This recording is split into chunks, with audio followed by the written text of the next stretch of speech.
Have you ever thought about how you'd be getting from point A to point B during an emergency situation? Imagine a time where fuel isn't available for your vehicle or where main roads aren't a safe place to be traveling. Maybe you're injured or you don't have the energy for walking. Maybe you're stranded at work miles away and you just need to get back home to your family and to your supplies. I have the perfect solution for you coming right up. Hey guys, it's Jara with Wicked Prepared. Welcome to the channel. And if you're a regular viewer, welcome back and thank you for being here. Today I'm talking e-bikes. This is something that's been on my mind for quite a while. And in fact, some of you may remember we started this journey of keeping an e-bike for preparedness purposes at least a year ago, maybe even further back than that. We had gotten this e-bike quite some time ago with hopes of keeping it as part of our preparedness plan and as a solution for times when a vehicle just isn't an option. This is a great bike and we really like it, but it does have some limitations that make it less than ideal for me and for things that I had planned for it. So over time, this big, heavy, full-size e-bike has basically become Mr. Wicked Prepared's bike because it's a little too much for me to handle almost. And I've continued my search to find the perfect fit for my needs. I'm very happy to say that search is over and I now have the perfect solution. Well, almost perfect. There's one little snag with the idea of using this for emergency preparedness. And you may be thinking the same thing right now, but stick around and I'll address the elephant in the room. I'll let you in on my idea to get around this issue. Okay, let's head outside and take a look at this bike. It's cold out there, so we're gonna make this really quick. It's been such weird weather here. This is early January here in Maine, but it sure doesn't seem like it. There's no snow on the ground, and only just a few weeks ago, there was about 5 feet of water right here where I'm standing. There was so much flooding here in Maine, it was crazy. What has the weather been like where you live? Has it been the same as usual or is it a little bit different this year? Okay, so real quick, I want to go over the features and show you how this folds and how it operates. The more we looked it over, the more surprise features we found, and that's always a neat feeling when you get a new piece of gear, right? I love that and I can't wait to share them with you. This is the Hobco Beta folding bike. I never knew there was such a thing. And when I first spotted this, I had my doubts and I had some questions like, if it folds, is it gonna be safe? Am I gonna be able to lift it and put it into my car? And what kind of features am I gonna be giving up in order to have the folding feature? I'm gonna go over all that and more in just a couple of minutes. Some of what I found out may surprise you. First step, we had to put it together. These ship straight from Hobco's US warehouses with free shipping, which is pretty impressive given the size of the box it comes in. They aim for delivery in 2 to 7 business days, depending on where you live in the US. I think that it took about 3 days for us to get ours. For complete transparency here, Mr. Wicked Prepared did all of the assembly, so I didn't have to worry about it, although I'm sure I could have done it. It was extremely simple. They give easy to follow instructions, and there's also a great video that shows how to assemble it step by step. You can check the video out when you get yours delivered. I will put a link to the video down in the description box. But one thing that I wanted to point out that we were impressed with right off the bat is this toolkit that they send. This comes with everything you need to assemble the bike and even enough tools so that you could perform maintenance on the bike while you're out on the road or on the trails. I'm planning to get like some Velcro ties or something like that to keep it attached right to the bike so that it's always there when I need it. Now, if you're not familiar with e-bikes like this, and I only say this because I didn't fully understand how they worked at first, but the idea with this unit is that you can pedal it just like a regular bike, or you can use the electric motor to power you around kind of like a scooter. You can also use a combination of both using the pedal assist. This Hobco uses a torque sensor which measures how much you're pedaling and then it can adjust the amount that the electric motor is assisting you based on this.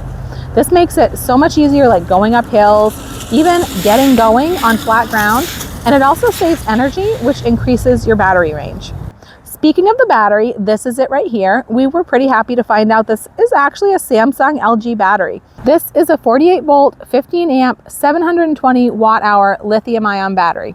And how this works is you can leave it right here and you can plug the charger in and charge it up if you're parking the bike near an outlet. Or you can use this little key and unlock the battery, pop it right out, and then you can take it inside and charge it. This is also great if you're in colder climates like we are so that you can get the battery in where it's warm. You can get a full charge in about 4 hours.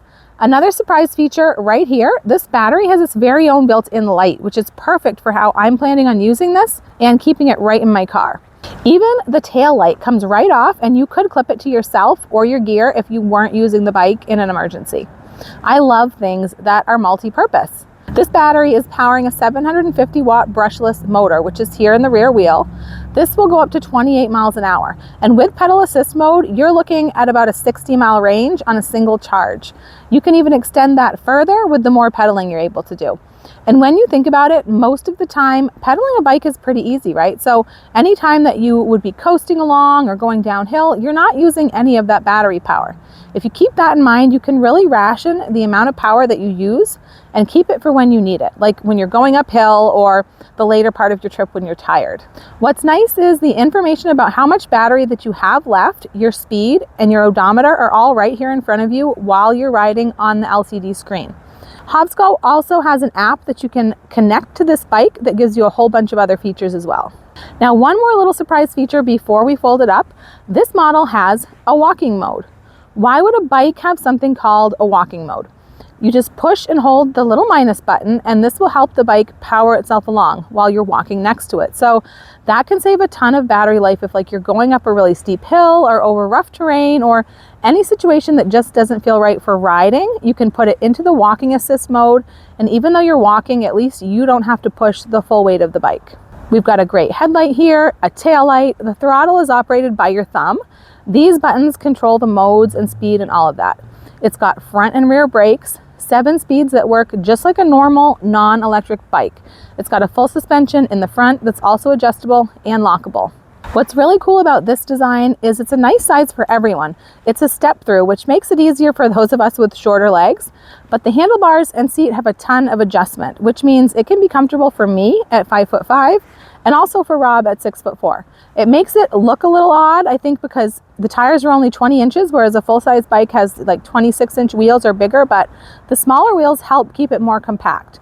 They're still nice and wide though, perfect for all-terrain riding.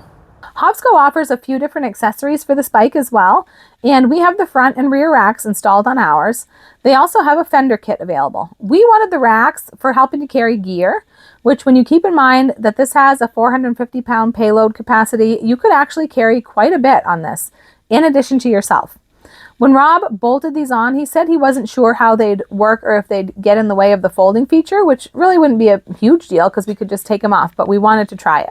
Now to fold this, it's super simple. First, you fold up the pedals by pushing in and flipping them up. Then you just flip this lever down here and move it out of the way, and the entire frame folds right here. Now, once it's folded, it will sit on this little stand right here, so it's not going to just fall over on you. At this point, you can fold the handlebars down, and if you've got to make it even a little smaller, you can flip this lever and actually remove the handlebars completely. It's also got a quick release front wheel that you could take off also, which again would save you a couple of inches. You can see here, we left the racks right on for folding. There's no issue with that.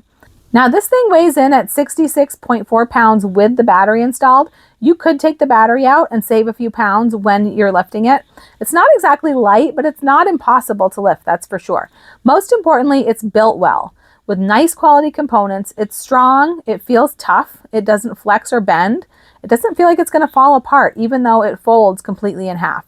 So to me, that's worth it to have it weigh in at almost 65 pounds. I absolutely love that this bike folds, that it's a manageable size for me to operate, and that we got the racks for it. Because of these 3 things, I'm looking forward to using it when we go camping and even for running local errands around home to save on gas. If you watch our channel, you probably know we really don't buy things just to store away for emergencies. We may get them to have for emergencies, but we don't just let things sit there. We use our solar generators and other off-grid gear on camping trips and around our property. Our entire prepper pantry gets rotated and used. We like to be familiar with things and how to use and operate them. And no matter what happens or doesn't happen in the world, we never feel like buying anything was a waste because it all gets used. So this bike is going to be an awesome addition to our preps and our everyday recreation gear. Now for that elephant in the room I mentioned earlier. As I've said, my plan for this is to keep it right in my car, and it's going to be an integral part of my get home kit. I'll be doing a video on that hopefully within the next couple of months. So if you're interested in seeing how I put that together, please make sure you're subscribed and have your notifications turned on. For quite some time, I've kept several items in my car at all times because emergencies don't only occur when you're at home. In fact, I'd go as far as to say there's a good chance that something catastrophic will occur when you're not at home. Many preppers, including myself, see an EMP as being one possible and likely emergency situation that we can prepare for. I think we've all heard the possibilities of what could happen, anything from a brief power surge to the destruction of every single electrical circuit that's exposed to the event. Could an EMP destroy this bike? I've never found a completely definitive answer. Some people say the electronics and the battery would be fine. And some people say that the battery could survive if protected, but the rest would be okay. Others say the entire bike would be rendered useless in the event of an EMP or even a CME. In the worst case scenario, you could certainly still pedal it, which means it will still be valuable to keep with you in case of emergency. But I think I found a solution that will eliminate any need to worry about how this e-bike would fare in EMP. And that's by storing it right in one of these Faraday bags. A Faraday bag or a Faraday cage works by shielding the contents from any external electrical charge. These particular ones I found should work, but I didn't get them in time to try them out for this video. So I'll be showing how that turns out when I create the video about my get home kit. Because think about it, you're on the road and you experience an EMP event. If your vehicle is disabled, maybe you've got water or a water filter, enough food to last for a few days. Maybe you've got warm clothes and a good pair of walking shoes, a backpack, and your gear. But where's all the freeze-dried food you've stocked up? Where are your shelves lined with canned goods? Where's the garden you've created that you know you can rely on? Where are your hunting weapons, your fishing gear, your off-grid cooking supplies, your solar generators? It's all at home, and you're 60 miles away. At an average walking speed of 3 miles an hour with no rest breaks, no stopping, no slowing down, you're looking at being home in 20 hours. I don't know about you, but it's been a while since I've successfully walked 20 hours straight, carrying gear and avoiding trouble. But haul your e-bike out of the trunk, unfold it, and if you budget your energy and the energy of the e-bike just right, at 28 miles an hour, you'd be home in just over 2 hours. That sounds like a good option to me. If you made it all the way to the end of the video, leave me a bike emoji down in the comments. And once I've uploaded the video about my get home kit, including this e-bike, I'll have that video right here. But until then, I'll let YouTube suggest a video here that you'll enjoy watching next. I'm Jara with Wicked Prepared. Survive today, thrive tomorrow. We'll see you next time.